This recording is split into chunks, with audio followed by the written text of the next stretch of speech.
दोस्तों रावण के बारे में तो आप सब जानते होंगे, लेकिन उसकी रावण से रिलेटेड एक स्टोरी मुझे पता चली जो मैं आपको सुनाना चाहता हूँ। एक राजा था सत्यकेतु नाम का, जो केके देश का राजा था। तो उसका एक पुत्र था प्रताप भानु, दूसरा पुत्र था अरिमर्दन। तो सत्यकेतु ने क्या किया कि अपना पूरा का पूरा राज्य प्रताप भानु को दे दिया और कहा कि आप राजपाट संभालो। तो प्रताप भानु भी धर्म शास्त्रों के अकॉर्डिंगली अपना पूरा राजपाट संभालता, पूरे नगरवासी उससे खुश रहते, पूरे अच्छे से सब कुछ करता। तो वो कई युद्ध भी उसने लड़े और युद्ध के बाद कई राजाओं को भी जीता। और शास्त्रों के अकॉर्डिंगली मतलब यज्ञ उसने सारे यज्ञ करवा दिए, जितने भी शास्त्रों में लिखे होंगे सारे यज्ञ करवा दिए। उसका एक मंत्री भी था धर्मरुचि, जो बहुत ही चतुर था। तो एक बार क्या हुआ कि प्रताप भानु वन में थे और वो शिकार करने गए हुए थे। बहुत सारे उसने मृग मारे वहां पे, और उसकी नजर फिर एक सुअर पे पड़ी। एक्चुअली सुअर किसी का रूप था, वो मैं बाद में बताता हूँ किसका रूप था। तो सुअर पे जब पड़ी तो बहुत ही हष्ट पुष्ट मोटे शरीर का वो सुअर था, और सुअर के पीछे चलते चलते वो उसके शिकार के लिए पीछे पीछे जाता रहा राजा।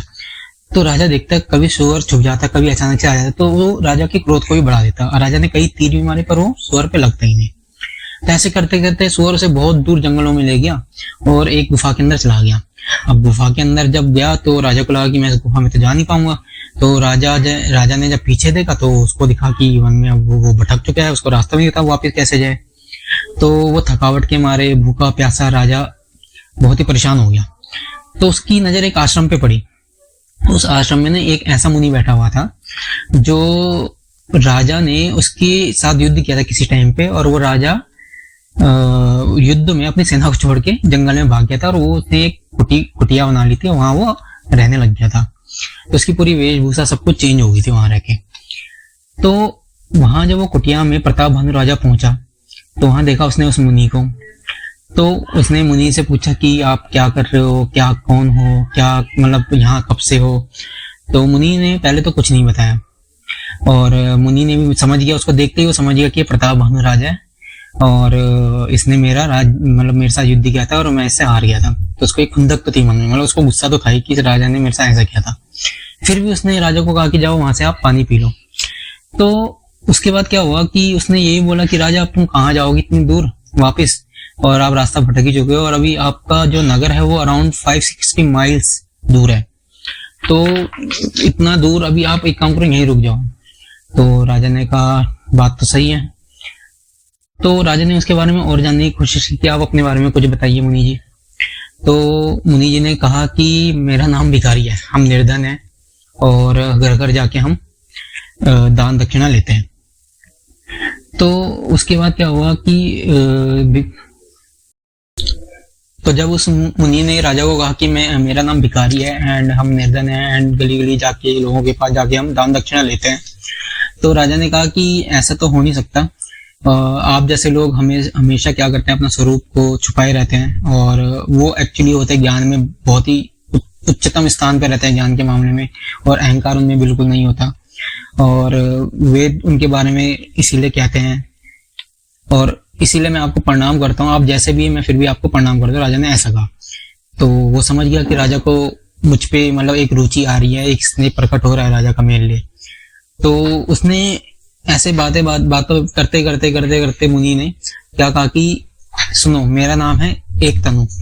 तो राजा ने कहा कि एक तनु का मतलब क्या है। तो उसने कहा कि जब सृष्टि उत्पन्न हुई थी ना, मेरी उत्पत्ति उसी टाइम हुई थी, तब से मैंने देह धारण नहीं की, कोई दूसरी देह धारण ही नहीं की मैंने, जिसके कारण मेरा नाम एक तनु पड़ा। तो राजा और चकित हो गया कि ऐसी बात सुन के, तो फिर उसके पूरी तरीके से वश में आ गया था कि मतलब ये तो बड़ा प्रतापी मुनि है। तो फिर उसके बाद क्या हुआ, तो प्रताप भानु राजा था, तो और मुनि उसके बाद फिर मुनि ने भी बोल दिया कि आप भी कोई राजा ने अपना इंट्रोडक्शन ऐसे दिया था कि मैं एक मंत्री हूँ, प्रताप भानु का मंत्री हूँ मैं। तो मुनि ने कहा, मुनि तो पहचानता था उसे। तो जब उसने अपने बारे में कहा कि मेरा नाम एक तनु है, तो उसी के बाद उसने कहा कि तुम्हारा नाम भी प्रताप भानु है और सत्यकेतु तुम्हारे पिता है। तो ये ट्रस्ट वहां पे ट्रस्ट बॉन्ड और अच्छे तरीके से बन गया कि ये मतलब कोई तपस्वी मुनि है। राजा को ऐसा लगा और उसके पूरी तरीके से उसकी बातों में आ गया राजा। अब बातों में आने के बाद तो राजा ने कहा कि अब मैं क्या करूं, आप मुझे कुछ ज्ञान दीजिए, कुछ बताइए। तो मुनि ने कहा आप क्या चाहते हो? तो कहा कि मैं ये चाहता हूँ कि मैं हर तरीके से मुझे कोई जीत ना पाए, मैं कल्पों तक राज करूं और ऐसा ऐसा हो, मतलब मेरा राज्य बहुत अच्छा हो, ये सब उन्होंने चाहा।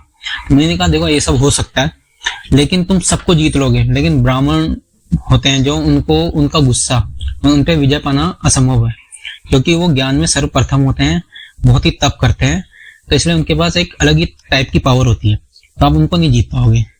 तो राजा कह रहा है तो बताइए कुछ सॉल्यूशन कैसे करें? तो उस मुनि ने कहा कि ठीक है, इसका सॉल्यूशन मैं आपको बताता हूँ।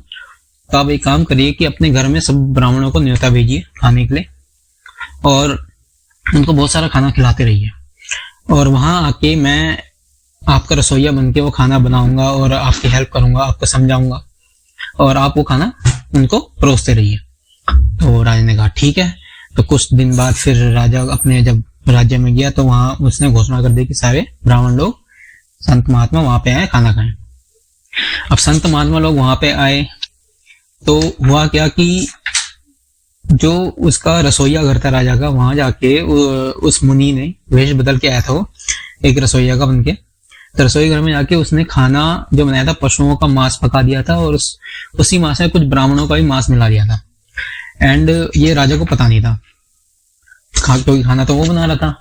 तो अब क्या हुआ कि जब ब्राह्मण लोग आए वहां बैठे, तो जब उनको खाना परोसा गया तो एक आकाशवाणी हुई। उस आकाशवाणी में कहा कि ये खाना जो आप खाने वाले हो ये ब्राह्मणों के मांस से बना हुआ है।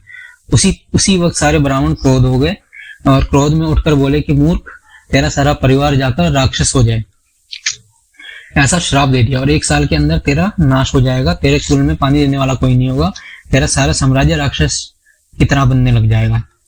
और ये बहुत ही भयंकर श्राप दे दिया था जिससे राजा डर चुका था। अब यही राजा समय के साथ साथ क्या हुआ कि राक्षस हो गया, उसका सारा साम्राज्य भी राक्षस बन गया, उसके 10 सिर और 20 भुजाएं आ गई और उसी का नाम रावण पड़ा। तो इस तरीके से प्रताप भानु की पूरी जर्नी रावण तक और रावण कैसे बना ये ऐसी है। बताइएगा हमें कमेंट में कि आपको। तो दोस्तों ऐसी और अपडेट्स के लिए आप हमें फॉलो करिए एंड लाइक एंड सब्सक्राइब तो जरूर करिए।